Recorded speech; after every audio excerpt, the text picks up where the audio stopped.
All right, there we go. It is September 16th. It feels like I was just on here. I don't, being at TNC all the beginning of the week, it does not feel like Thursday to me, but I guess here we are. What is TNC? Traffic and conversion. That's a big marketer summit. It's, do you know Ryan Dice? Okay, so you're definitely not from the marketing side of the world. Not from SEO for sure.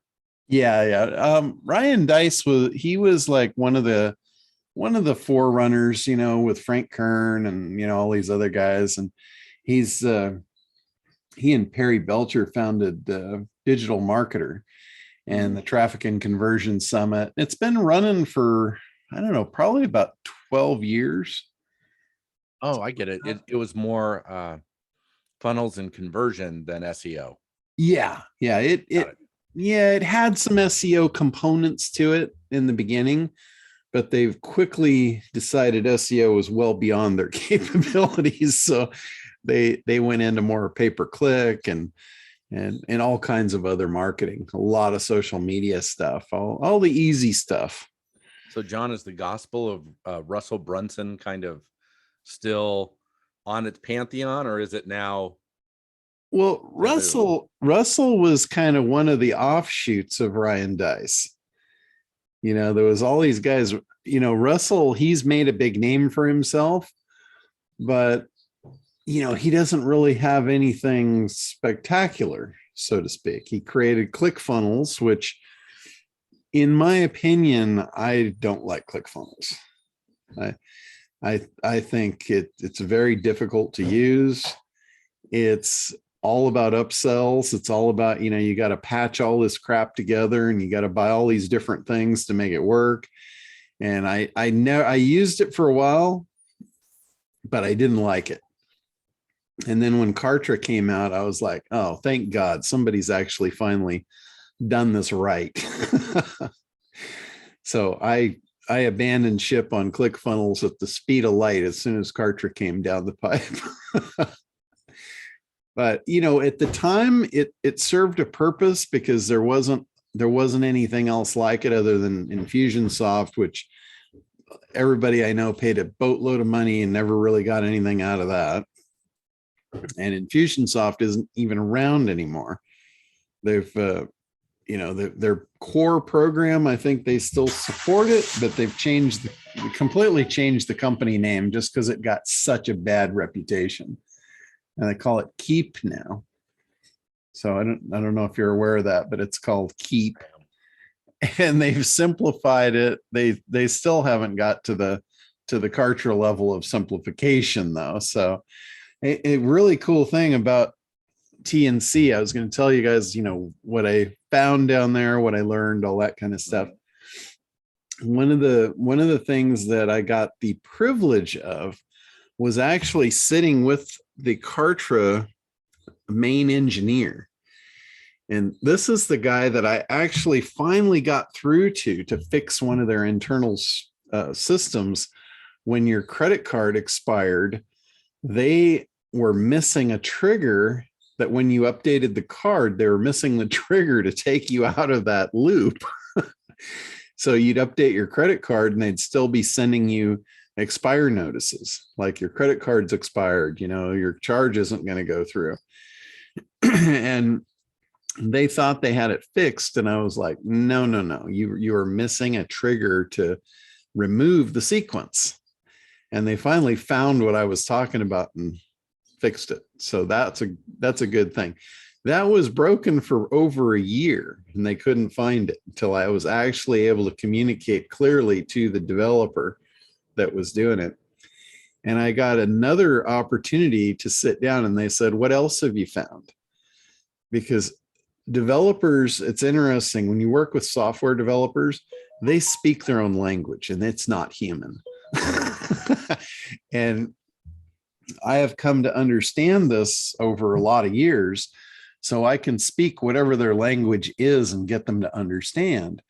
And I got them to understand another problem that a lot of people face with Kartra, if you have people that are paying in a membership site, which a lot of you are, a lot of you guys have membership sites, when let's say Kartra gives you this cool little link called self-billing, and you give that to your clients, and then they can self-administer their own billing, right? If they want to update their credit card, if they want to cancel their account, whatever they want to do, they can have that control. The problem is when your customer clicks on that self-billing link, it asks them to log in using something they don't know, which is their order ID. It says, what's your email address and what's your order ID? Now here I'm sitting with the developer and he's explaining to me that everyone has an order ID, and I'm explaining to him, I understand that. What I'm telling you is they don't know what it is. And he's like, well, they all got it emailed to me. And I'm like, I understand that as well. They still don't know what it is. They could have ordered this 2 years ago. Do you know how many emails the average person gets per day? And you expect them to go back and figure out what the date was they bought this and find that email to be able to log in? You're out of your mind. I'm like, I know you have this functionality because you've created a forgotten password button. If you truly need that transaction ID or order ID, then put a button on there and let them look it up, just like they look up their password or get it emailed to them. And it was like the light bulb just went on for them. Like, oh, we can do that. I'm like, then do it. Because that's a big problem, that it's not a problem for me because I know how to go in and look up their order IDs, but most people don't want to do that. Like we've had Lisa Gold, I showed her how to do it. She just was going out of her mind because she wanted it automated. And I'm like, I agree with you. I want it automated too, but it's not. She didn't like that answer. So it was the only one I had at the time to give her. But now, hopefully, I don't know how long it'll take them, but hopefully they understand the problem now.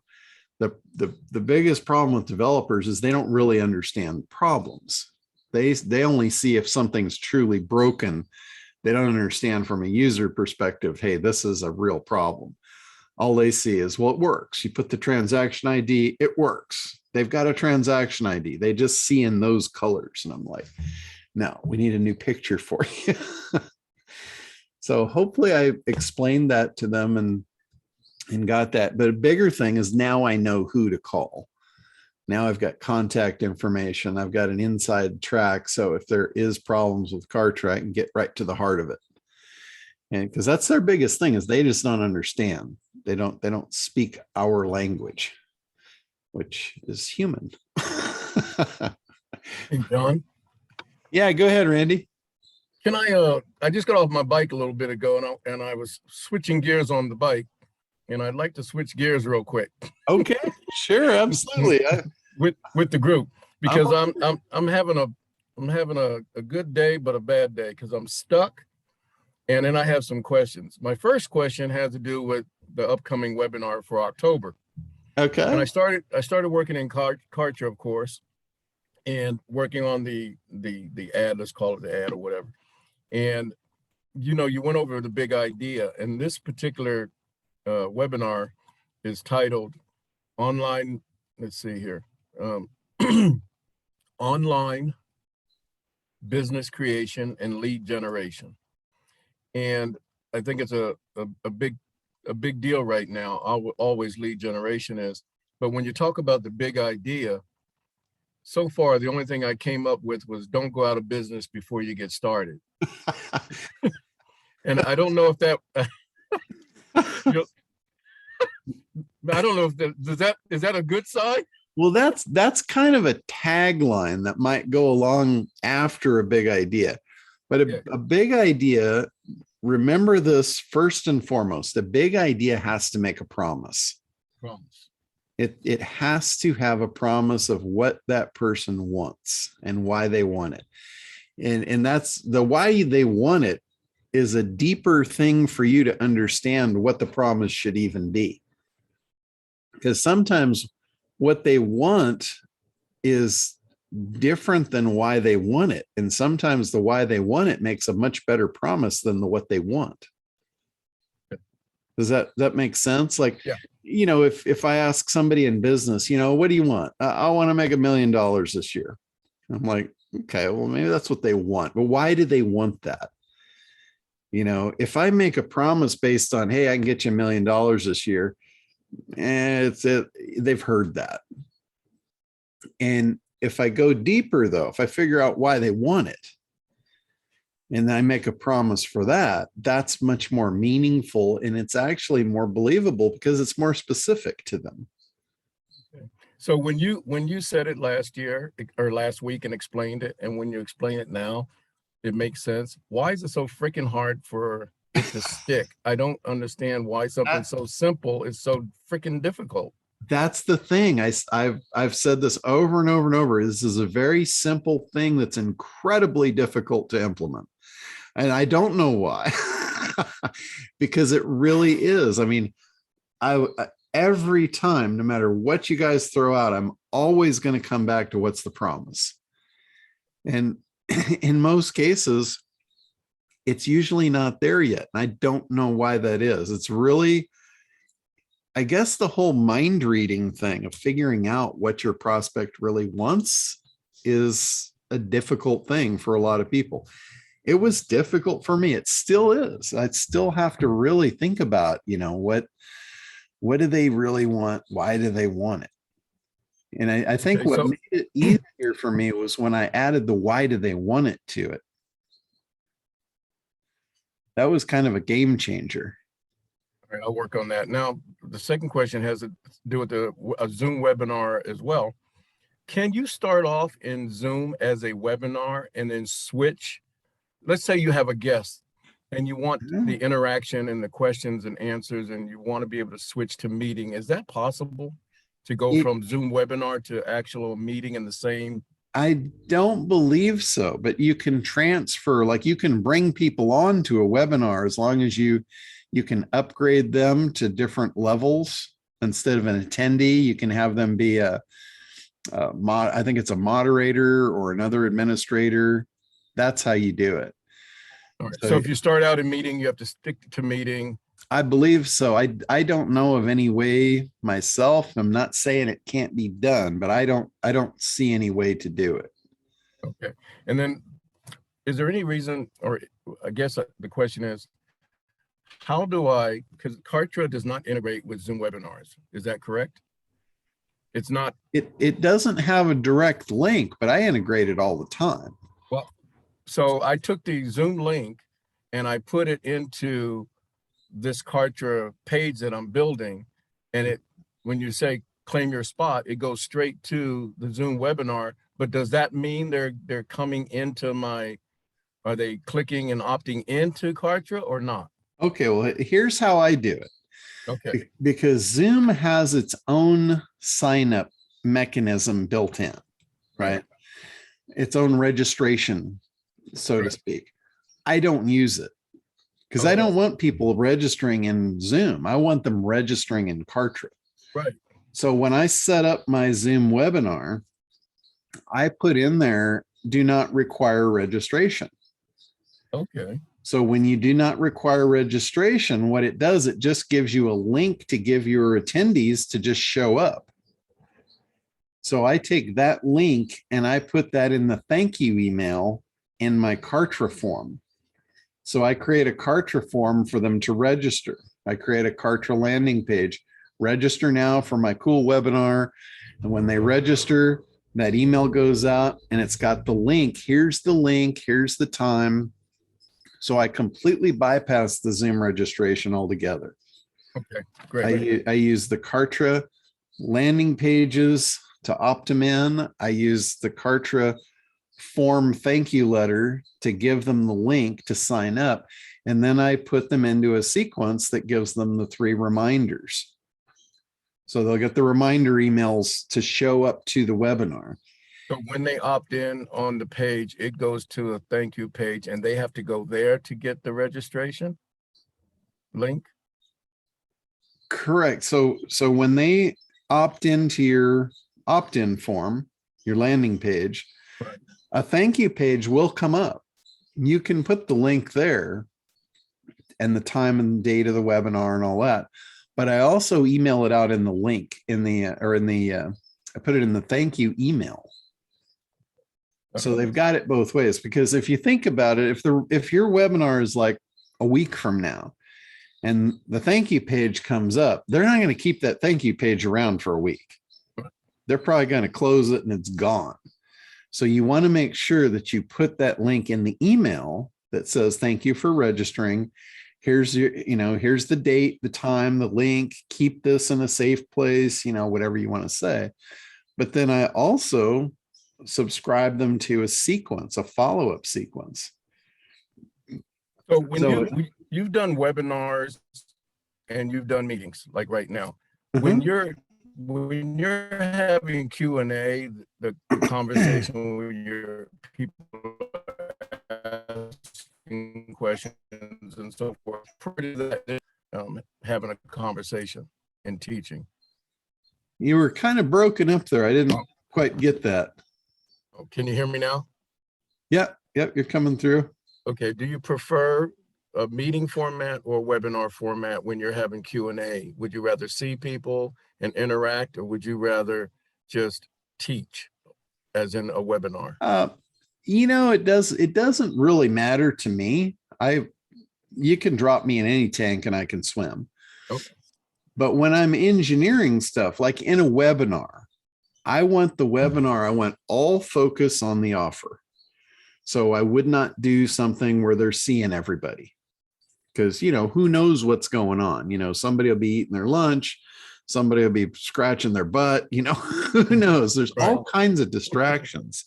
Right. So if I'm engineering something where I'm leading up to a sale, I want no distractions in my way. I will do the Q&A, just either me on screen or with some kind of a, I prefer just to leave the screen up that has the call to action on it while I'm doing the Q&A. So it's just an elimination of distraction.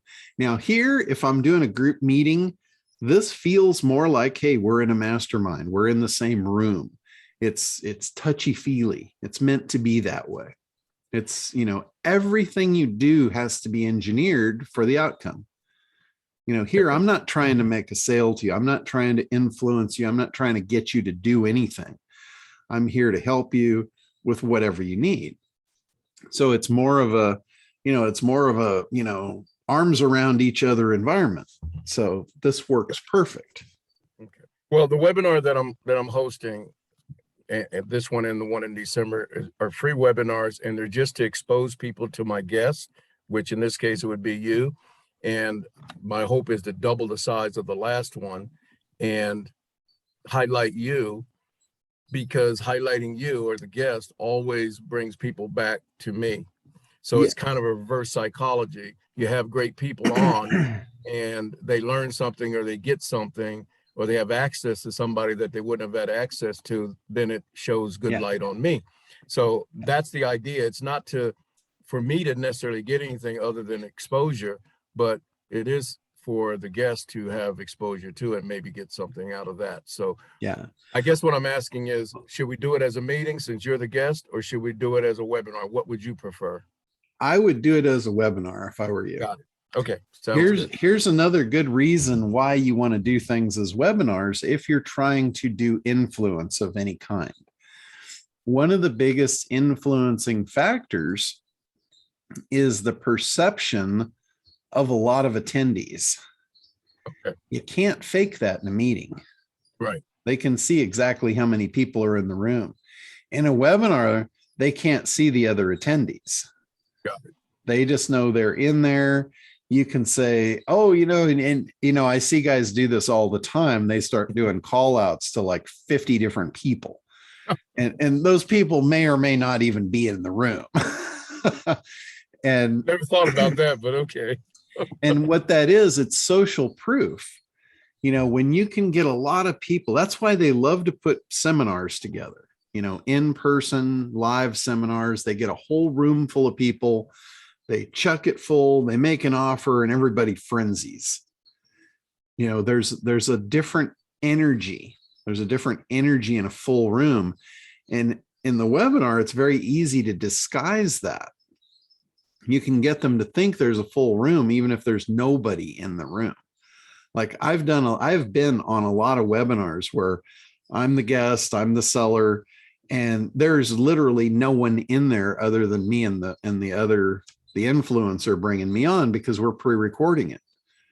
So we never say we're pre-recording it. We do it. We give it our best. We act as though we're selling to a full house. Well, and you can always use it as building up content for other things later. Yeah. Etc. Yeah. Okay. Exactly. Like if somebody came on here and you're pitching an item and there's 4 people in the room, you know, and then they see somebody leave, they're like, oh, this ain't no good, I'm out of here. Perception. You do not want that. So again, you have to engineer things for your outcome. If you want touchy-feely, if it's like that, then you do a group like this. If you want to sell something, you do a webinar. All right. Thank you very much. And has anybody heard how Craig's doing? I have not. I meant to reach out to him and see. I heard yesterday. See what's going on. How's he doing, Roger? He said the first 2 days were achy and no fun, but he's definitely on the mend. 99 fever. If he doesn't take Advil, he was out walking yesterday. He was on the call yesterday, but didn't host. But he just didn't want his face seen because he doesn't feel like being the bright Craig of Norm, but he's definitely on the mend. Oh, good. Good. Okay. That's awesome. Right. Yeah. I think it's just a flu. That's about it. So anyway, was that it, Randy? Yes, I just happened to price a Hatteras yesterday. All right. Just funning around. Are you shopping? Heck no, I barely can afford my bicycle. I got a long ways to go, so don't die anytime soon, okay?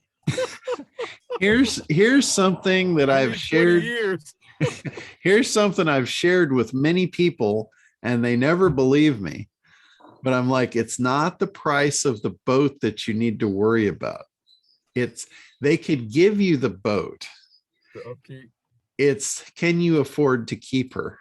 The dock fees, the maintenance fees. I read all about that yesterday. I was just curious because for some reason Hatteras stayed in my mind, and I grew up on the East Coast, so it reminds me of Massachusetts, Cape Cod, and I'm like, let me look and price these smaller yachts.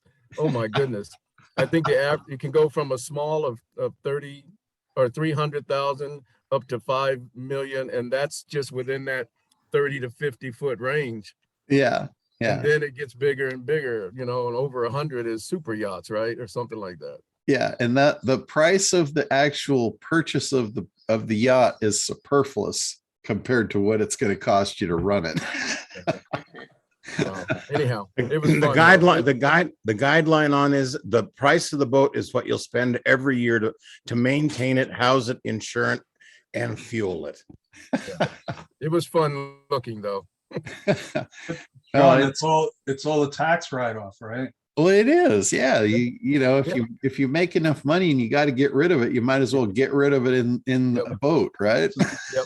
Yeah. And that's what one of the articles I read was talking about, how the boating companies, a lot of them are fit so that they help you do that. They have the CPAs, they have all this stuff lined up so that. So Joe, that's another area you can focus on. Yeah, no, well, John knows a guy we met. They keep emailing me. They help people buying yachts avoid sales tax. Yeah. We used to do that in the RV industry. And if you buy a boat for $1 million, I think you're talking about like 80 grand in sales tax. Yeah. Well, here's a couple of things, like, and this is not just boats. This is like any expensive items. And, Teresa could probably, she probably knows a lot about this kind of stuff too, because it's in the financial world. and that's kind of her thing. But what I learned about boats is you don't really want to buy a boat. You want to buy an LLC that holds a boat. Yeah. That way you're not paying the sales tax. There's no sales tax on when you buy the business, the LLC. So you can avoid, 9%, 8-9% right out of the gate there. John, I charge a lot of people for that info. You just That's okay. We won't tell anybody. That's definitely one of the things. And you would be absolutely out of your mind to own a boat personally. It would just That's be true. financial what about suicide. the insurance? John, do you save on the insurance too? I mean, you're not personally It's- liable. Well, no, it's written off through the company and all that. But here's something else I found out this year that I had no idea of. When you buy a boat, it's called unsecured property tax.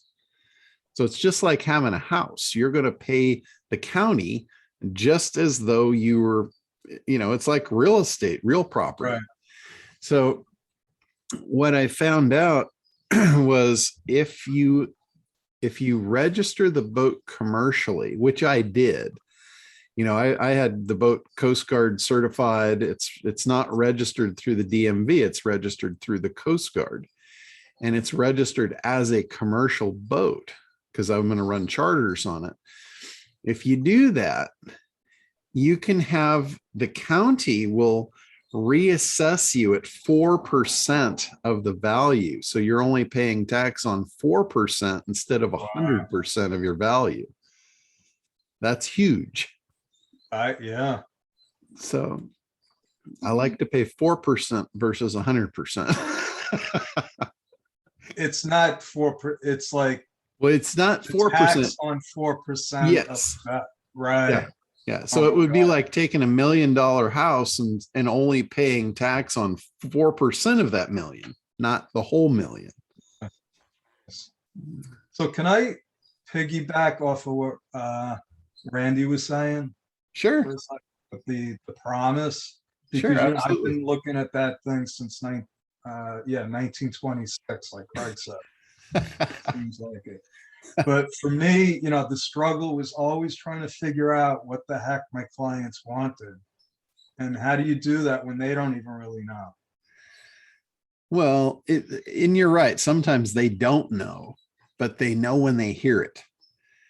It's like, have you ever heard that saying? Like, if somebody's in shopping for something and the salesperson says, how can I help you? What are you looking for? And they go, I don't know, but I'll know it when I see it. And then it's your place to start showing them stuff. How about this? Would this excite you? So you got to keep trying different. Yeah, that's why one big idea is not a one size fits all. A big idea will get a percentage. It will hook a percentage of the market. I don't think you're ever going to get a single big idea that's going to do it all for you. So is that why you always look for multiple, testing multiple ads and all that constantly because of that? You're constantly coming up. Like, you'll find a big idea that will consistently grab a certain percentage of people. And it's the certain percentage of people that fit a particular avatar box. Like, you think you got one avatar, you don't. You probably have 1,000. 990 of them probably don't mean anything, though. They're people that don't really fit, what you want and all of that. So spending your time trying to get everybody is a waste of time. That's why you need to really segment down and figure out who's your most profitable segment. And in that segment, who are the most likely avatars? And maybe you'll have 3, instead of trying to serve everyone and spinning your wheels and really getting nowhere. You could focus your efforts and get some highly profitable customers in the door and really make a difference, really make some money, not overwork yourself and underpay yourself. Because that's what most entrepreneurs do. Most people that go from having a job to having a business really didn't go to having a business. They went to creating their own job. The problem when you create the job, when you're in a job, there's somebody way up the hill that is responsible for everything. They're responsible for paying you. They're responsible for telling you what to do. They're responsible for your benefits, all that stuff. And you just you're like a child in the scenario, and that's your parent, and you're dependent on them for all that stuff. Well, when you become an entrepreneur, now who's that person that you're dependent on? It's you.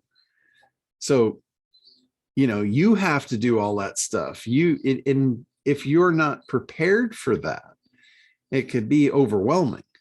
It could be a lot of work. And what happens typically is they go from having benefits to not having benefits. They go from working 40 hours and getting a paycheck to working 100 hours and getting nothing. And, that's, if you look, that's the average business owner, entrepreneur, and it's sad. Right. And it's like they can only go so long before they throw in the towel on that. And there's a lot of reasons for it. The biggest one is the analysis. They don't do the analysis. They don't segment the market. They don't figure out who they should be selling to. I talk to people almost on a daily basis that when I ask them about their business model, it's a disaster. It's just like, wow, really? And, when I start asking them questions about it, they start seeing what I'm seeing, and they're like, holy shit, I'm going about this all wrong. Hey, John, can you maybe put on the calendar, and I don't know if other people would need this or want this. It would be interesting to understand more about what's behind the Facebook ads, in terms of, if you have a Facebook ad and you bring up the ad manager, I'm looking at it, but I'm new to Facebook ads, and I don't understand every little piece of that management tool that comes up. And maybe there's other people that maybe there's a Facebook expert here that deals with ads, so that we can better understand what we're looking at. I understand click-through ratio, CTR, but you have to go to like 15 other places to really understand what they're talking about. Yeah. And then the Facebook, I'll just kind of give you the overview of that. There's a lot to any of the ad platforms running the paid ads. I've got people that I farm that stuff out to. So I'm not real in tune with the day-to-day operations of setting the accounts up and running the ads. I can tell you, like, strategically from an overview, what's really important. okay. But the nuts and bolts, the mechanics of actually setting it up and going in there, they change that stuff so often, and I don't keep up on it. I think the overview is what I'm talking about. What's important to look at in terms of CTR versus, quality versus something else. I mean, there's so many parameters there. What is important? Well, here's the thing, like from a strategic point of view, you want to make sure, first of all, Facebook has a very advanced algorithm to figure out who's going to be good for you. The problem with it is it takes a lot of data.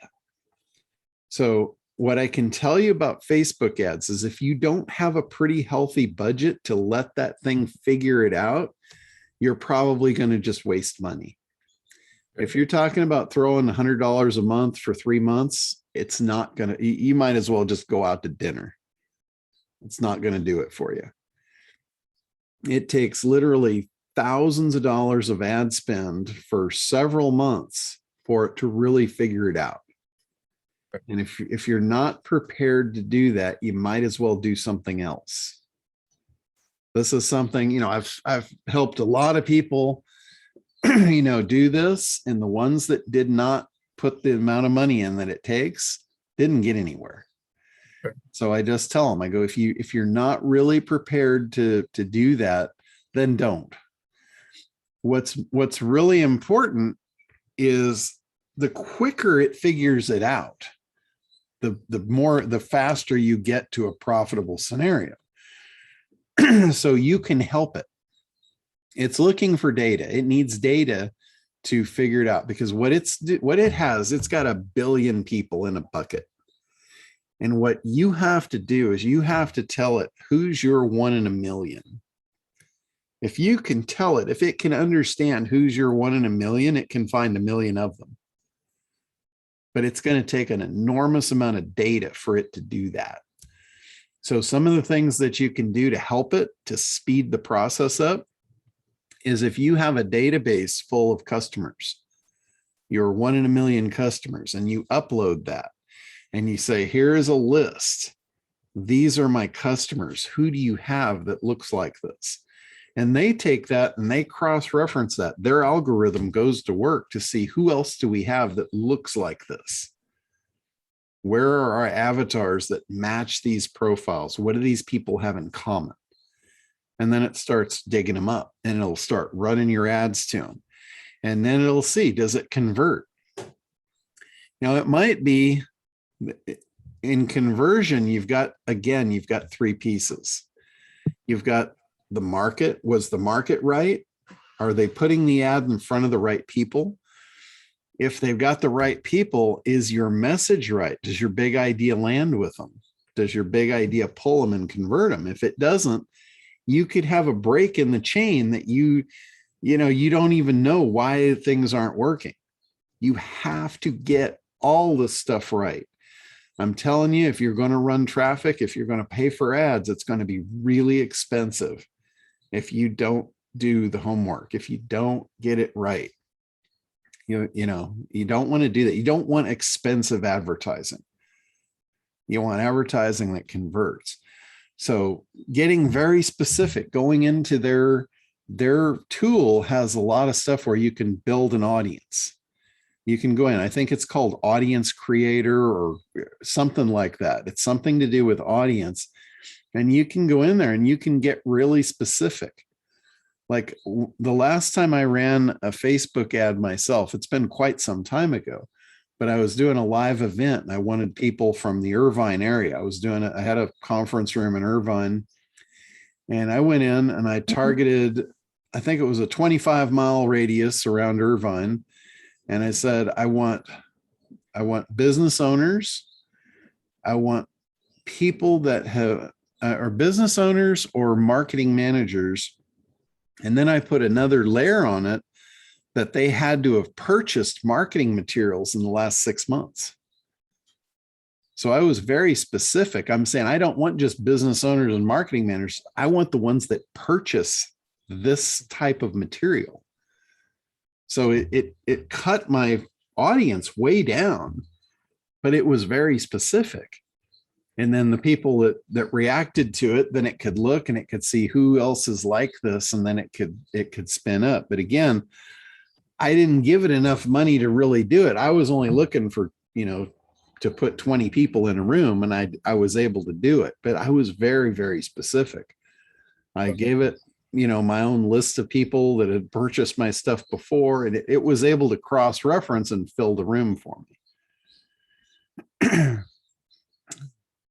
So, well, that helps a lot. Thank you. but yeah, it's very strategic. Any kind of ads, whether it's Facebook or YouTube or any of that stuff, it's the more specific you get, just like anything else, the more specific your messaging is, your big idea, all that stuff, the more it's going to convert. And again, it's another one of these things. It's a really simple thing that's incredibly difficult to implement. and I hate to say that, but it is. So we got Allie and then Woody. Allie, what do you got for us? You guys, Randy and John, you're very correct. I bought a class on Facebook marketing, and I have a mentor just like John, and that's the only thing he's teaching and focusing on. So if you want, you can call me and I'll try to help you, but I'm learning and I'll share with everybody as I learn. But one of the things, John's right, but if you through ACT create and know your one avatar that you want to get a hold of, and you have one big idea that converts, Facebook now has, and you don't want to go through their generic, let us help you set up an ad. You want to go through the ads manager and go through the long version. So you have the control.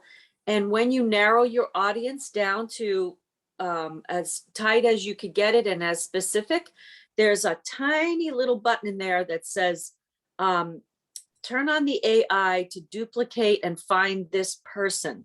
And you can literally get it down to 1,000 people. And like John says, then it will generate, it'll scan the globe and match those people. And then what you want to do, Randy and everybody, is run $1 a day ad and test your big ideas to that specific market. So Randy, if you have a person that already bought from you or anyone, then you want to interview or look at that person, your client, and literally call them up and say, hey, how you doing? Would you be willing to help me out? Find out where they live, what their house is like, what they drive, all of their psychographics and demographics.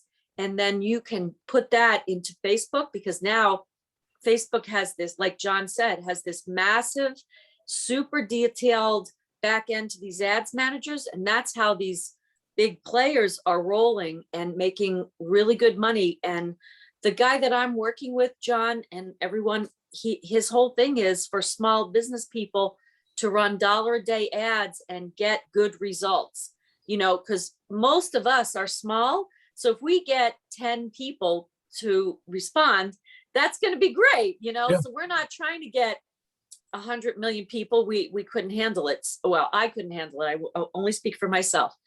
Maybe you call John up and he'll help us handle 100 million people. But in other words, it's like John said, it can be a waste of money. But if you go through that back end, the detailed part, and you want to turn off being in the ad section, and you want to turn off being in all the paid advertising sections, and you want to only be in the live feed and directly to your personal messenger. So if it matches up with any of those algorithms, it will send it. It's going to try to send it to your person. So I don't know if that helps, but I just thought I'd share it with everybody, since I'm trying to learn this stuff and get up and running.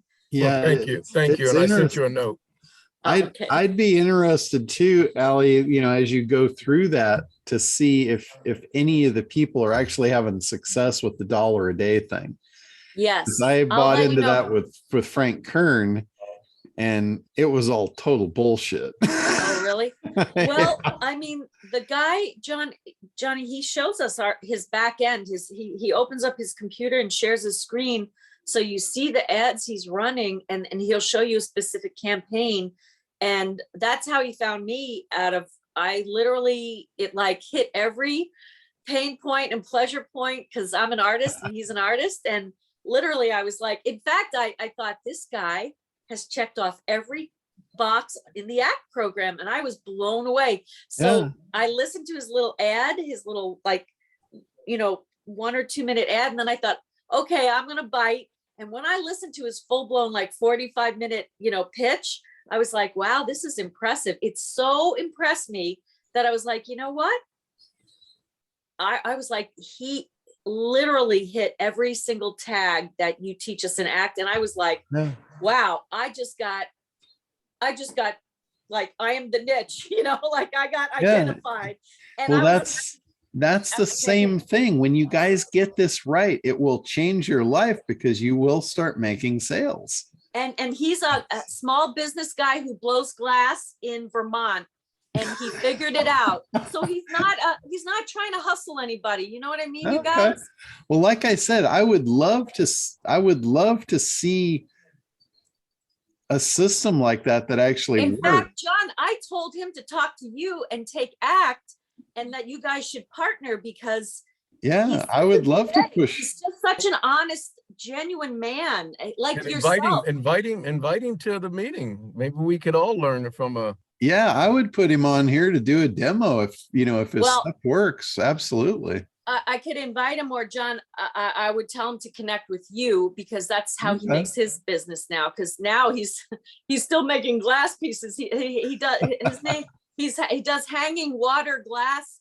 I mean, hanging gardens, and Yeah. he went to a Facebook marketing big convention, 5-10 years ago, and he just went after it. And he has his 2 daughters helping him, but he's a good guy, just like John. And I actually told him, his name is David, to connect with John, because I thought really, truly, it could be a good Yeah,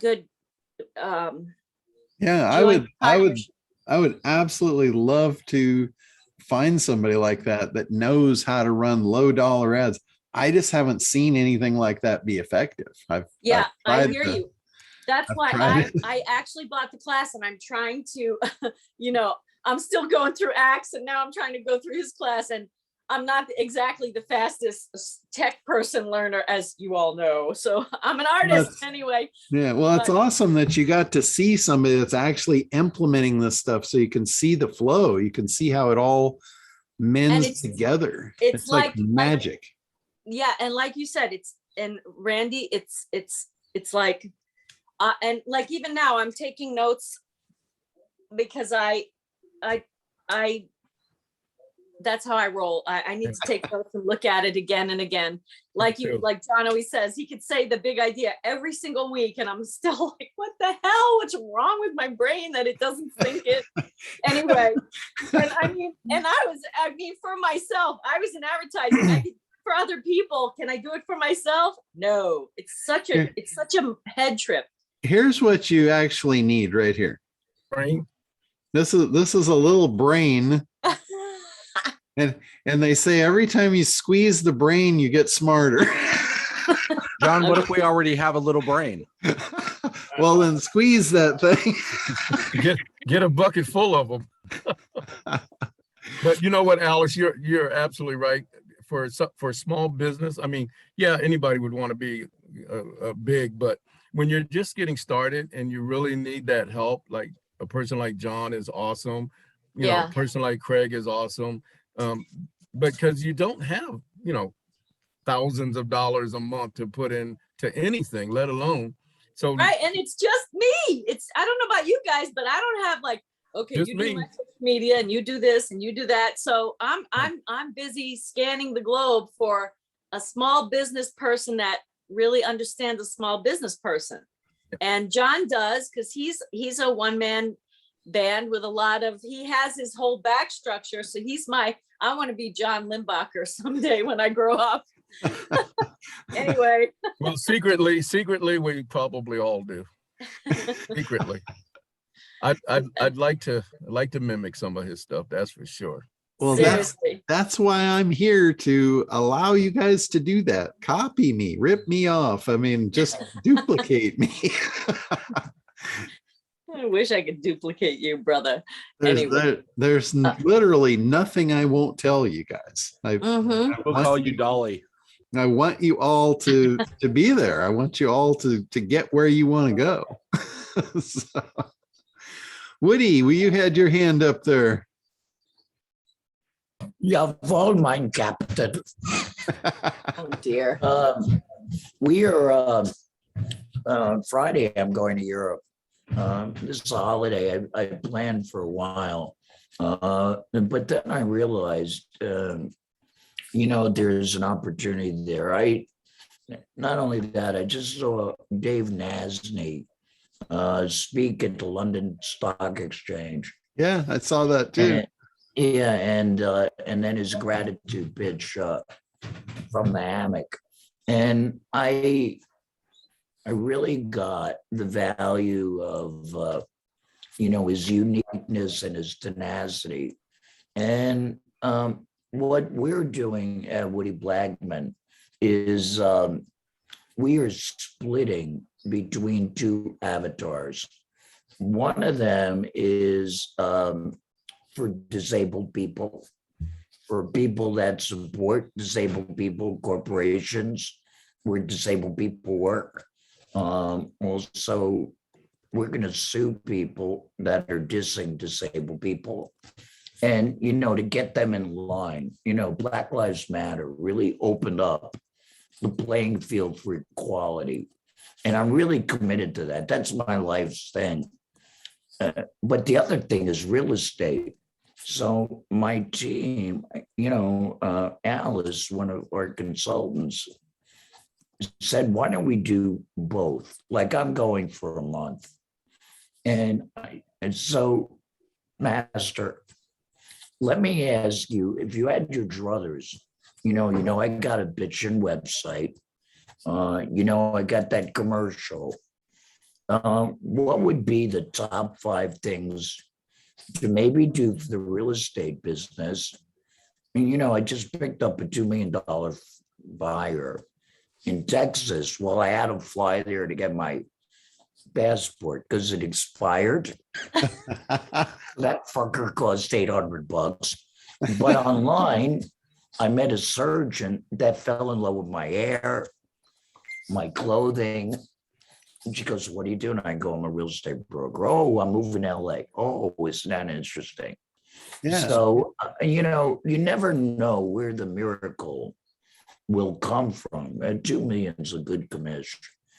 But I want to get really activated online. And I want my team to work on that, on the real estate. The other one with the disabled people is so exciting. So, you know, like World War II, there were 2 campaigns to crush Germany, the Russians and everyone else.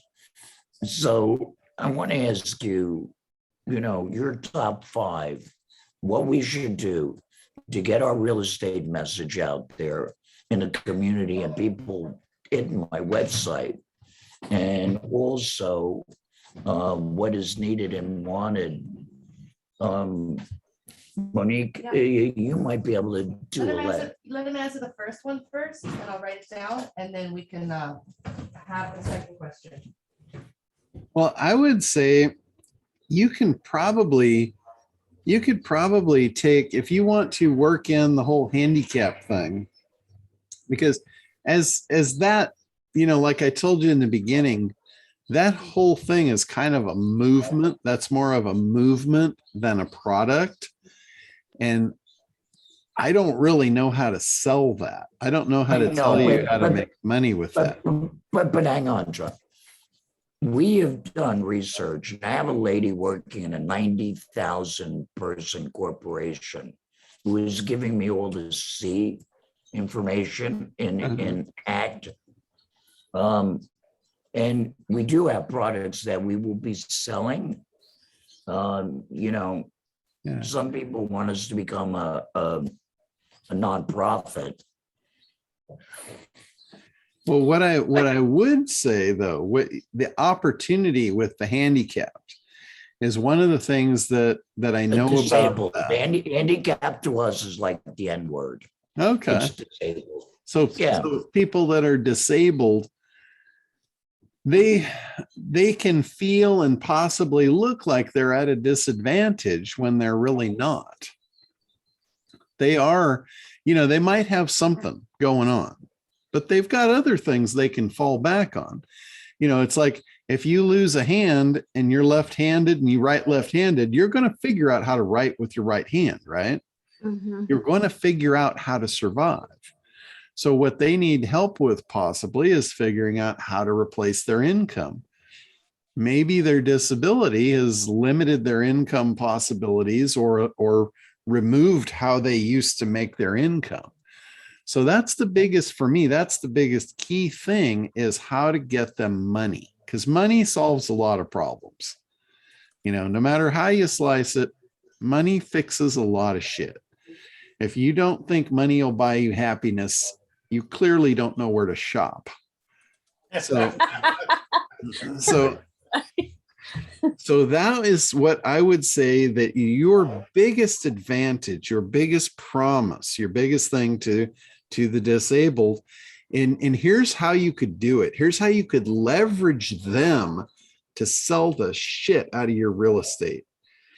You could have seminars. You could bring in all these disabled people into your seminars and say, let me teach you how to make $10,000 without a real estate license, without any training, without nothing.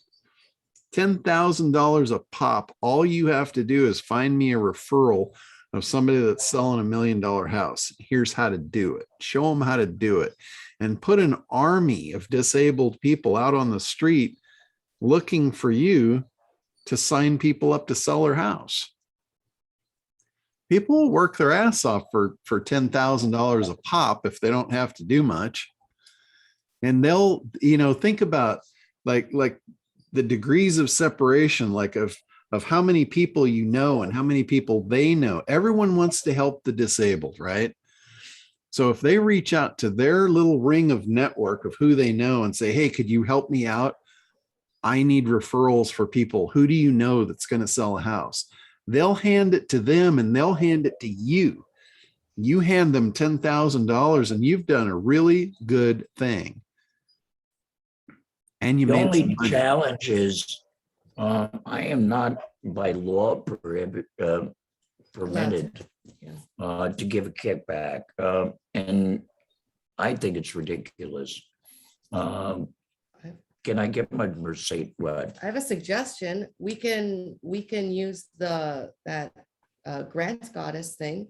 We can see if we can get them into grants. Call it whatever you want. Call it whatever you want. But pay them. You can pay someone as an assistant.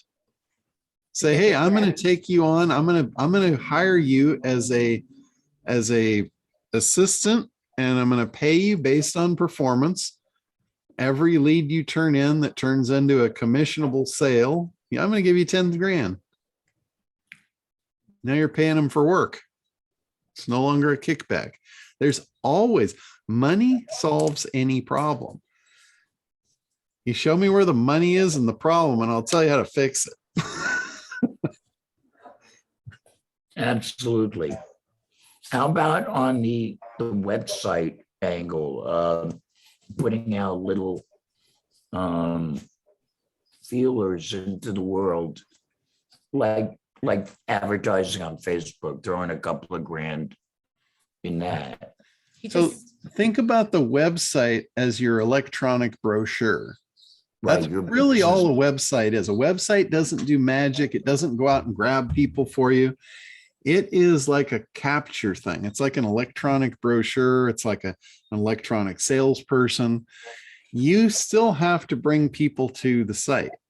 That's done either through ads, through speaking, through whatever source you're going to bring people through to. The site is there as a 24/7 catch-all.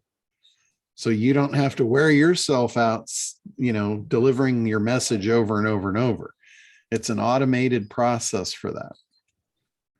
That's why people have made brochures in the past. So they don't have to tell people over and over and over. They hand them a brochure. They hand them out. The right person will read it. Boom, they've got an interested prospect. It's an automation process. It always was. The website is no different. It's an electronic version of something that's existed for many, many decades. So the thing with it is, again, it's always about the messaging. A brochure that has no messaging doesn't really work very well. Has no call to action, doesn't work very well. People that throughout history, ads that work have calls to action. They have big ideas. Brochures, same thing. Websites, same thing. It's back to that super simple, easy concept that's incredibly difficult to implement. Because you got to get it all right. You really, I can't stress that enough. When you do, it's like magic. Allie experienced it. She got to experience it. It literally talked to her soul. That's because somebody figured it out. They did the work. They figured out what she wanted to hear, what she needed to hear. Got to seduce the heart, convince the head, all of that stuff. Because, I mean, Allie could be fairly skeptical. She's been through the rung. She knows her shit. So you're not going to just like bullshit her right off the gate. So they did a really good job. They seduced her heart with a promise. They convinced her head with facts and logic and, what have you. And she fell in love with no fear of breaking her heart. So, any more suggestions for the top 5 things to do while he's away to boost his real estate sales company? What he needs is he needs a pipeline of leads. So the more angles you can figure out of people that will feed him those leads, the faster and the more he's going to make money. Yeah. So referrals, whether, and he said he can't legally give a referral fee, but he can hire an unlimited amount of employees based on a pay by performance basis, right? So they can be paid based on sales. That's a sales commission. Hey, I will give you a sales commission to work for me. You'll be an independent contractor. You just have to write it all up legally so you don't get in trouble. You 1099 them just like a contractor. They have their own office space, just like a contractor. They have their own computer. You don't supply them any of that stuff. Otherwise they become an in-house employee. You play it by the book. Wherever there's rules, there's loopholes. So you just understand them, work around them, stay in your lane and the parameters, stay out of trouble. But the ultimate thing is they want 10 grand. You want the lead. So there is a way. Where there's a will, there's a way. But if you can do that and you can teach them, you can teach disabled people how they can work for you from home, leveraging the people they know to make an unlimited amount of money, $10,000 at a pop or more. I mean, I don't think there's any houses in LA that are, going to be less than $1 million, right? $1.4 million. So let's just say it's $1 million house, and you did you wrote it up. You were the selling agent on that house. What's the minimum commission you're going to get? 5%. So 50 grand. So Yep. you could pretty easily give them 10, right? And take 40. Yep. Why wouldn't you do that? Yeah. People are Okay. highly motivated by cash, especially if they don't have any ability to make it on their own. $10,000 is a lot of money to somebody that is disabled and has a minimum opportunity to generate funds. And in fact, they could end up wanting to sell their own homes to get the reward. Sure, why not? I mean, if you told me that you're going to give me 50 grand and I got to give away 10, I'm saying, how many times a day can we do that? It's a good deal for everyone. You're helping the disabled. They're helping you. You get what you want. They get what they want. Everybody's happy. When you can create a win-win, I would figure out not just 5 ways. I'd figure out what are the 50 ways I can make that happen. That's Same program or just for just the T part? I would look at where these people hang out. Are there associations that they belong to? Is there groups they go to for support? And you are a speaker at those groups. You are there to help them. Hey, I'm here to show you how to make $10,000 a whack. I will hire you. No one else will hire you. I'll hire you. Here's how it works. And you give your presentation. You show them the parameters. Say, anybody that wants in on this, there's no cost to you. I am here to serve. I don't think you'd get a pretty high freaking conversion on that, I think. And it would cost you nothing unless they actually put 50 grand in your pocket. And you're going to have to shell out 10. Really sorry. That's the best I can do for you. Yeah. Yeah, but that's good. Okay, so other than that, we were talking about having Woody already go to some of the areas where disabled were hanging out, or and just speaking to them, volunteering there, getting Well, some time. that's in. what you speak to them. Yeah. That's your And- speech. Yeah, and just generally just getting a feel, asking more questions, what the disabled like to be called, if they, would be interested in a community that was helping them more, what could be done better in the disabled community, because we know that there are people that are helping them, but perhaps not everything is getting taken care of.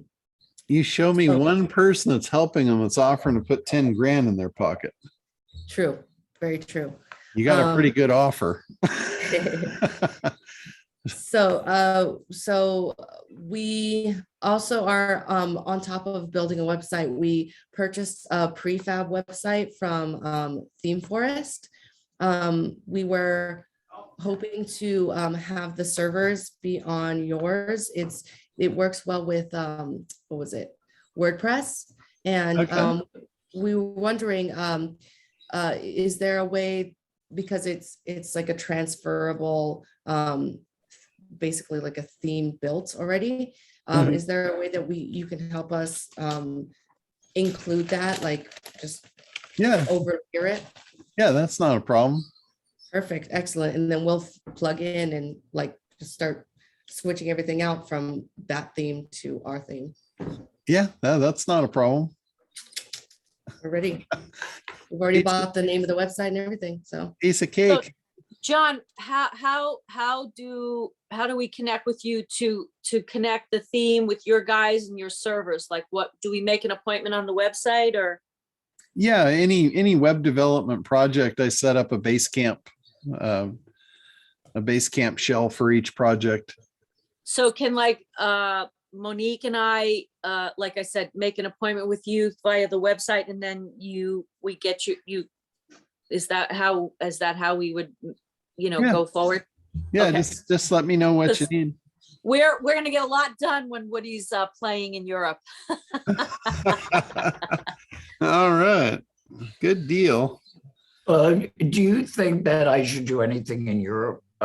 Like people that I should interview and talk to give us more of an international feel? I like what you were talking about earlier. We're doing a seminar, no one's there.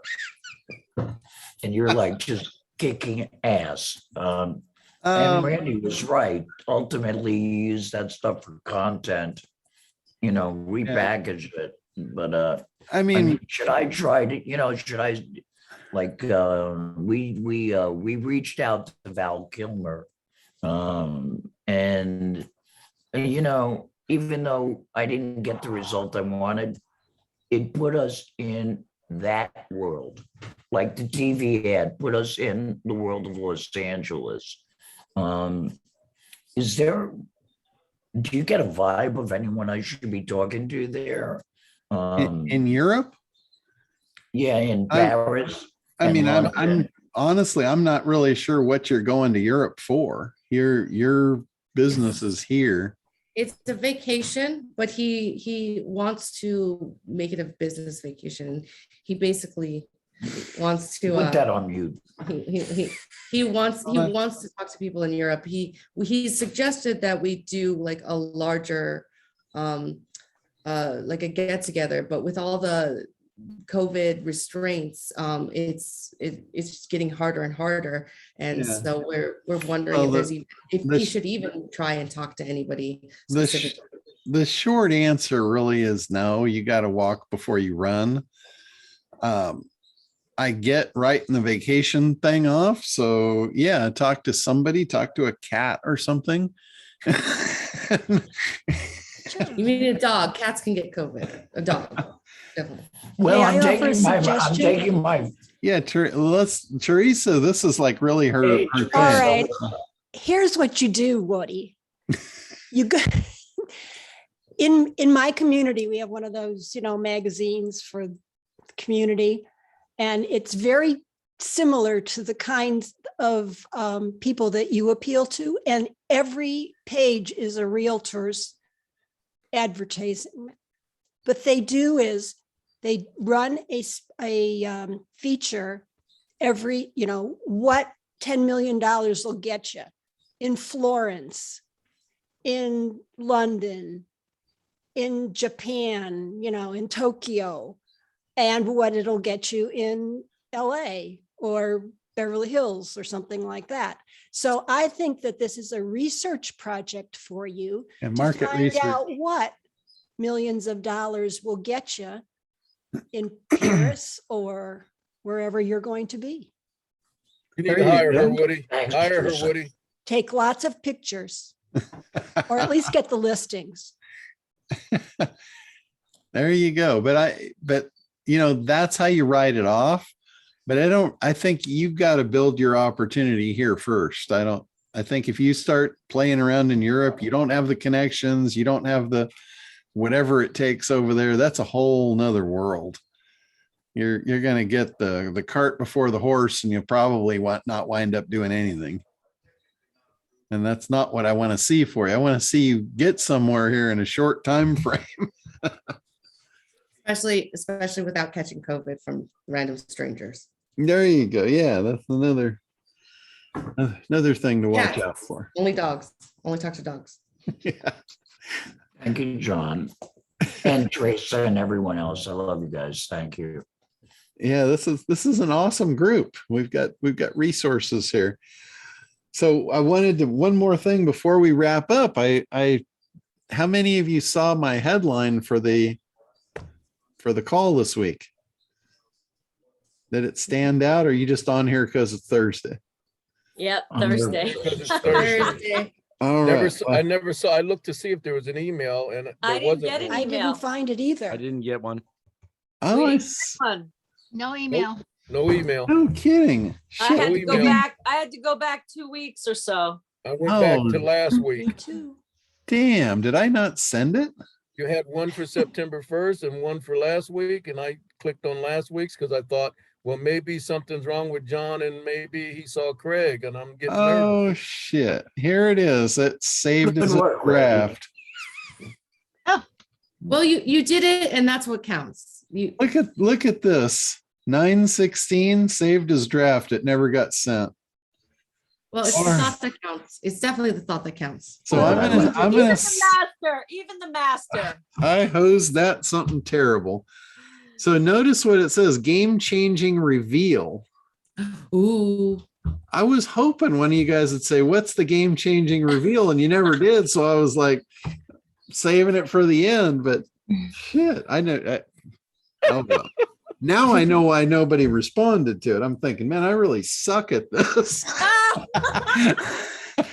We just don't want to know John, let's game-changing go. reveals. I think you need to. Exactly. I think you need to take the ACT program. Yeah, I was thinking, man, does this stuff even work? What? So What's what the is deal? it? Well, what I've got there is it's about AI. Ooh. And this is some stuff I learned this week from Perry Belcher that is absolutely phenomenal. And I'm going to put some training together on it. You guys are all going to get it for free because it's going to go into part of the ACT membership. But it's several different tools that are AI tools. And one of them was designed and engineered by Elon Musk. And it's basically they have taken all content on the web and in print and all of that, and they have pumped it into this machine. And it basically, you can put a keyword in and it will take that keyword. It takes some time to do this because you're talking about 1 trillion documents. And it basically reads everything related to that keyword in the world. And it fact checks It finds out what's true, what's not, and it pulls back all of this data, and it can write content for you on any keyword. So if you guys have issues coming up with content, what to write about, it can tell you like what everyone is interested in based on anything. And then you pick those things and you put it in as a headline, and it'll write an article on that based on real content all over the world that's been fact checked out, and it learns as it goes. It's true, real, actual AI. And the articles come out 100% Copyscape free. So they will pass. Copyscape will tell you if it's plagiarized. So it'll give you a percentage score. And these will come out 100% original. So it writes you original content. So we're now useless. My job is now completely useless. Thanks. Well, somebody needs to run the machine. I guarantee you Woody ain't going to run this machine. Valid. You know, Valid. very technical. I'm just going to make your job a hell of a lot easier. I'm going to make you 100 times more effective. I mean, think about how many articles can you put out in a day? That's weeks. A couple, yeah. maybe. Well, here you can put out one for every subject matter you come up with, and it will John, come up with the subject matter for you. Is it expensive? How much does it cost? They're inexpensive. Wow. And then here, get this, you can take the article and there's an AI voiceover machine. Oh, no. You can pump it in and it'll give you a voiceover in whatever voice you want. And the voices, they're done by AI, so it machine learns punctuation, how to do pauses, all of that. They sound as human as I've ever heard. Absolutely phenomenal. Now, here's something for me. I hate talking about myself.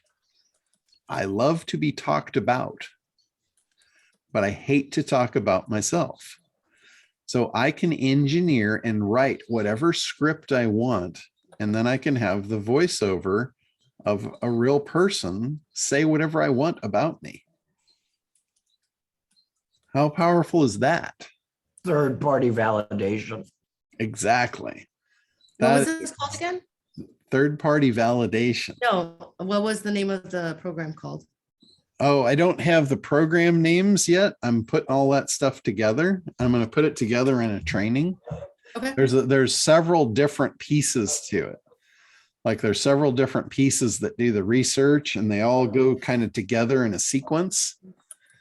And it's just absolutely phenomenal what you'll be able to do with this stuff. Here's another thing that it can be used for. One of the biggest problems that you guys have and I have is figuring out what's in our avatar's head. Well, this thing can do that too. Because if you give it a keyword, it will come back and it'll tell you anything you want to know about what people are asking, what people are saying, their language, their exact language for any keyword in any niche. So you remember, like when we're creating our avatar, I'm asking you questions like, what's their language? Is there slang? What do they say? What are their industry terms? Well, here's the ultimate research tool to dig that all up for you at the speed of light. And you don't have to guess. It's scanning every document that's ever been written in the world to get it for you. Remember, the information's out there. We just didn't know how to access it. Well, now with these AI tools, it gives us readily accessible information, gives us access to all of that.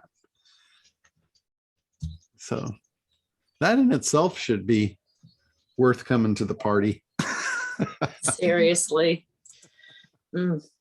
That is going to be very powerful. I'm going to actually use it. I'm going to create a lead magnet out of this where I don't show how to do it. I show what it can do. I'm not going to show the tools. I'm going to use it as a lead magnet and say, this is available to you, the entire training and all the resources as an ACT member to sell the ACT program. It's going to be an incredibly powerful lead magnet.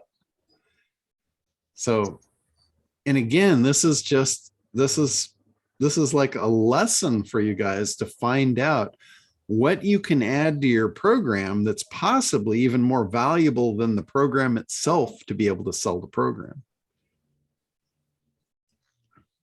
You know, I'll use it as a hook to show them how to do something they really want.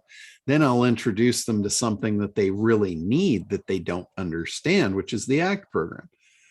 Most people don't understand how much they need a big idea, how much they need to understand how to put a marketing program together. It's not what they want. It might be what they need, but it's not on their radar for what they want. So I have to figure out, what do they want? And then sell them what they need. Just like what Larry Broughton says. He said this for years. You know, you have to sell people what they want and then give them what they need. So the more you can do to figure out how you do that in your business, the more successful you'll be. So I've always got my eyes peeled for that opportunity. So when I saw this, it instantly clicked in my head, that is a lead magnet. That is a bonus to the ACT program that would make the program actually more desirable. That in itself could be a reason why somebody would buy the ACT program. Then they'd get in, then they'd get exposure to what they actually need to make their business run. And that would allow me to help more people. So that's what you want to do. You want to figure out how do you help the most people? And it's a creative game. You know, none of this stuff is intuitive to a lot of people. To me, I've learned how to look for these opportunities. Like everything I see, it's an instant decision. Will that help me or not? If it doesn't, it's filtered out instantly. I don't even give it a second glance. But if I say, yeah, I think that could work, how do I do that?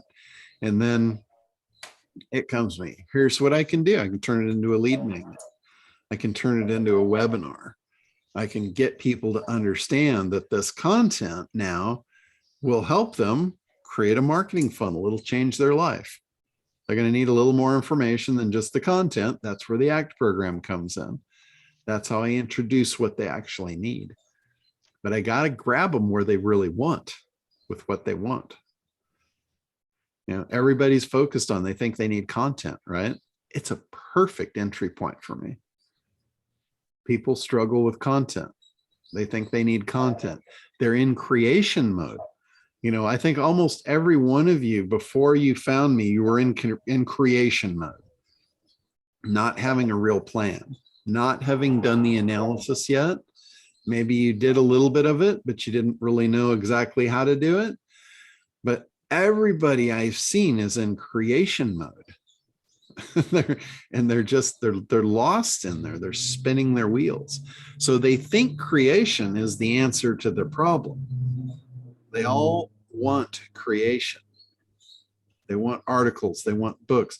This thing will write a book for you.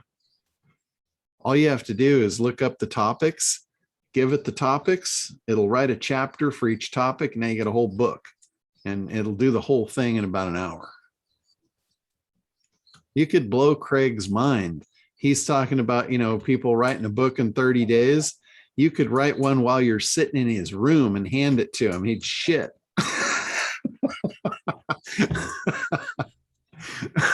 Hell yes.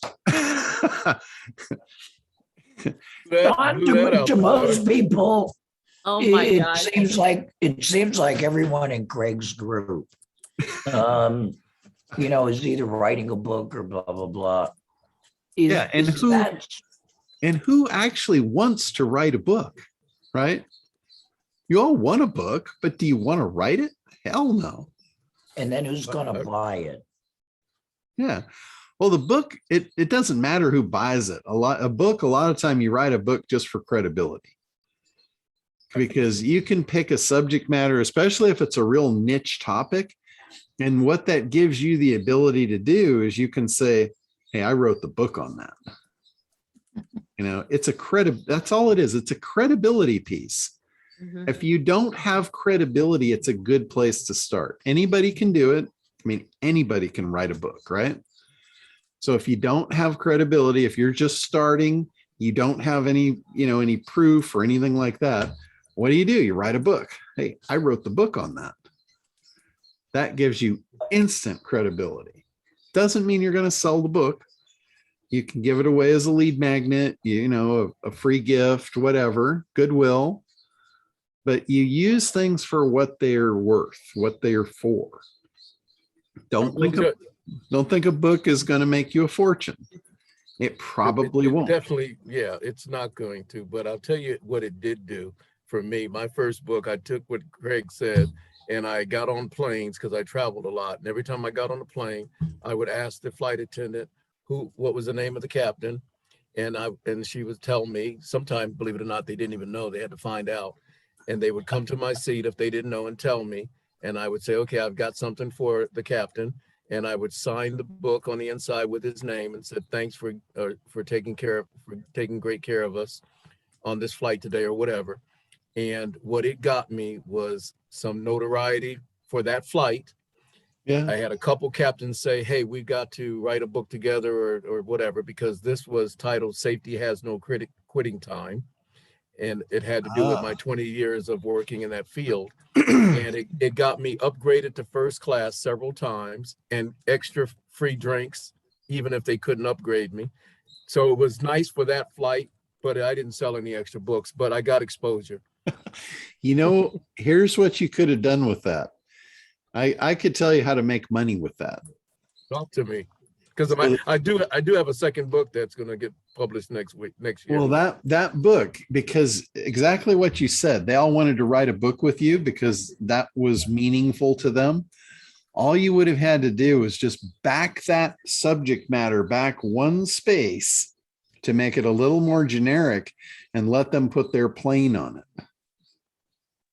Or their whatever, and say, by the way, this book is available as a white label that could be authored by you.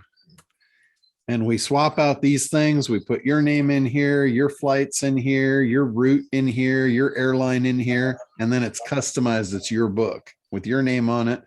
And I sell a minimum 100 copies. That's where we start. Most really successful airline pilots buy 1,000. Do you want 100 or do you want 1,000? Got it.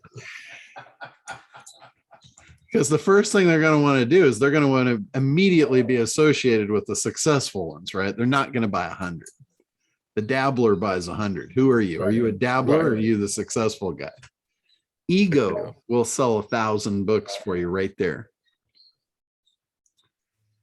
So that's positioning, that's messaging, that's your creation. But now you see how I did that. I put the analysis and the creation and everything in about 30 seconds. Stuff doesn't have to take a long time.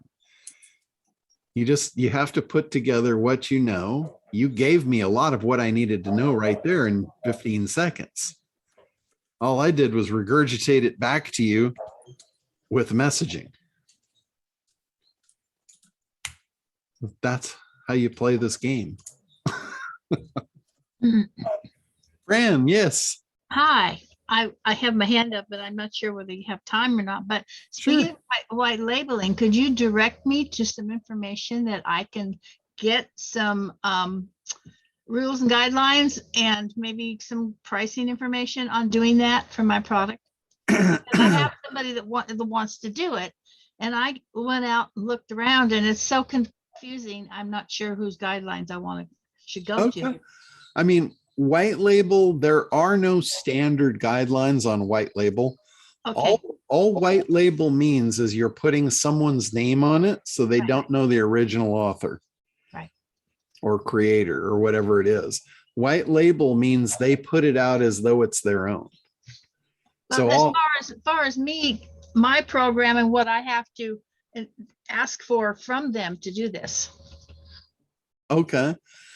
You mean from your suppliers? No, from me. I'm making it myself. And so they want to white label my product. Oh, well, you make the rules then. Okay, but where do I go to get some guidelines other than just make them pull out of the air, which, There really aren't any Okay. standard guidelines for white labeling. okay. One of the things I can tell you, like I do white labeling on a lot of stuff. Mhm. I say I have qualifications. I'm like, if you want a white label, you have to at least purchase X amount of something. Right. It's just you're setting the criteria for what you want to do because you have to do something above and beyond normal. So it should be worth above and beyond normal for you to do it. Yeah. So that really is where your guidelines come from, is what is going to make worth your while to do this for them. Yep. So that's what I would base my guidelines on. And then if there's anything, in particular, like if you don't want it marketed a certain way, you might want to have particular guidelines like, hey, you cannot claim health benefits for this. Yeah. Because ultimately that could roll up the hill and bite you. Yeah. So, depending on your industry, if there's any kind of compliance, you have to make sure that your white label partners are in compliance so that doesn't roll back up to you.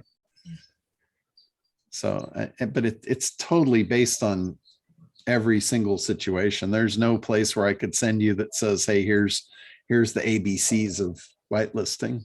Okay. Well, I understand a lot, but it's very trying to figure it out for what I want to offer them. Mhm. I'll do it. I'll just do it. Yeah. I mean, and it doesn't have to be 100% complete before you get started either. Right. You can always add rules and regulations as you go, as they come up. You see it all the time. Credit card companies do it all the time. You get notices, hey, we're changing our rules or whatever. They didn't get it right. They got it started though, so they could make money. Mm-hmm. So don't ever get stuck in you got to be perfect before you start. You do not have to be perfect. You don't have to have everything figured out. What you have to do is start an income stream. Mm-hmm. No matter what you do, you got to start an income stream. You got to move. You have to make motion. You've got to have forward motion. Mm-hmm. The longer you stay stagnant, it's like when you're at the beach. Have you ever been at the beach and you're standing at the edge of the water and the water's rushing over your feet? And every time it rushes over, it's like you're sinking a little deeper in the quicksand. Mm-hmm. Well, at some point you'll get stuck and you never get out. Yes. So you got to move your feet. You Yeah. got to stay up on top and stay mobile.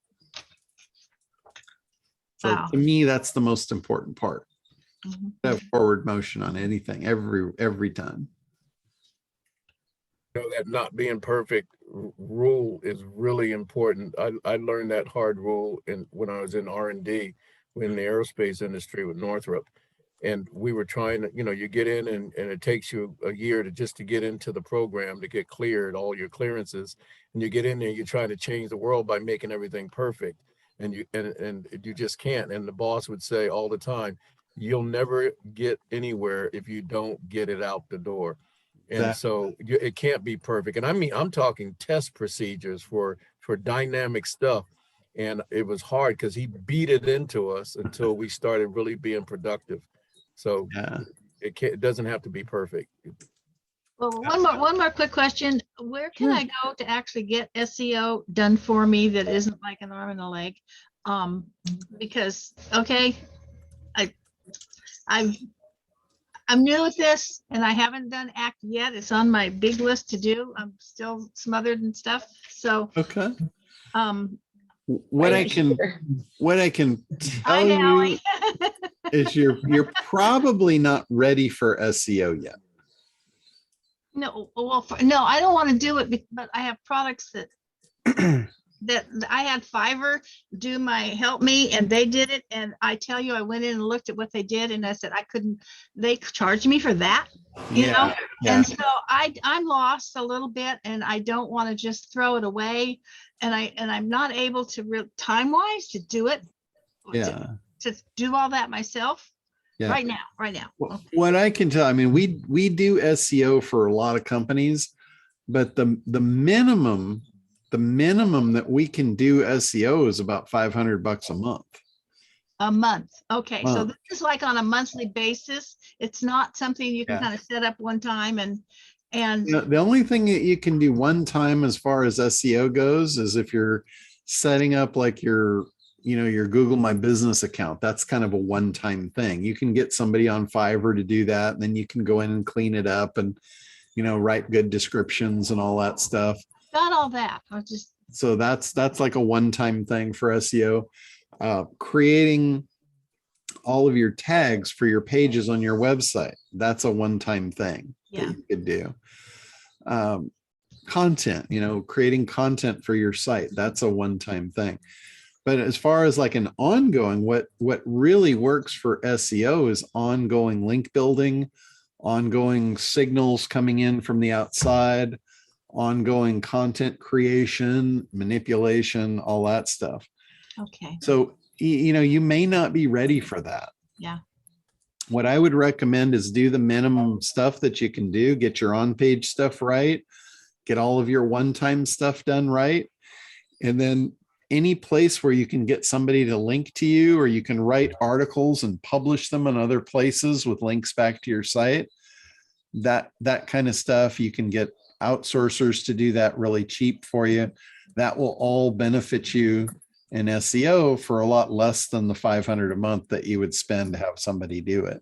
But the original SEO, just even the tags and all of the long-term keywords that I can apply to my products, it's there's hundreds of them that I'm Correct. wondering, where can I go and assemble them without being tedious and taking 3 hours per word, so rewriting all that. Is there any AI or any kind of a program? There actually is one of the programs. Well, actually, all of the programs will give you that. All of the AI programs that I'm going to show you guys and teach you how to use, they'll all give you that. They'll all give you subject lines. They'll all give you, topics that you can use as your descriptions, and they are really good. It's really good stuff. And you can even tell the AI, hey, I want my stuff compelling. Hmm. And then it'll put mystery to it. I mean, it's amazing. It's absolutely amazing stuff. It's really, really cool. Yeah. So we'll have when I release that, I'll probably try and do that in the next week or two, get that all together for you guys. And it's going to blow your mind when you see what this thing puts out. It will absolutely blow your mind. Okay, And because we're part of your network, we're seeing it before you roll it out to the world, really. Mm-hmm. Yeah. Yeah. You guys always get everything I got. well, it's been fun. It really has. So, wow. Thank you. All right. All right. Anything else before we wrap up here? You know what, Kartra, we just got a notification from Kartra. I don't know if you handled it in the first couple of minutes, but it seemed like a massive price hike, and that it just seemed like a smoke and mirror thing. Did you anyone else get that? I haven't think seen we it. pay, I think we pay what, $100 a month for Kartra? I have to look. Yeah, it's probably either 99 or 199. Now, if you've exceeded your limits in the 99, they move you up to the 199. That might have been it. But I don't know of any price increases other than just the different levels. Well, if I got it, I'll forward it to you, John. Yeah. Okay, yeah, I'd like to see it if it is real. I haven't seen it. Hey man, did you see that footage of the guy bringing his yacht in and he smashed into two other boats? Yeah. Too much brewski on that big ass yacht. And then Yeah. people are yelling from the dock, turn it off, turn it off. He turned around and hit another boat and another one. Yeah, that was awesome. Is that on YouTube? Everything's on YouTube. Oh yeah, Okay. just look up boat disasters on YouTube. Yeah, On my way. You can spend all day with boat disasters. Oh, I have. Oh, jeez. Oh. All right, guys, I'm going to go ahead and wrap it up for this week. We will be back next week, and Thank you. we'll see you then. Thank you, John. All right. Bye. We'll talk to you next week. Bye, you guys. Good to see everybody. Love you Bye. guys. Bye. Be well. Happy Love you weekend. guys. Yes. Thank you.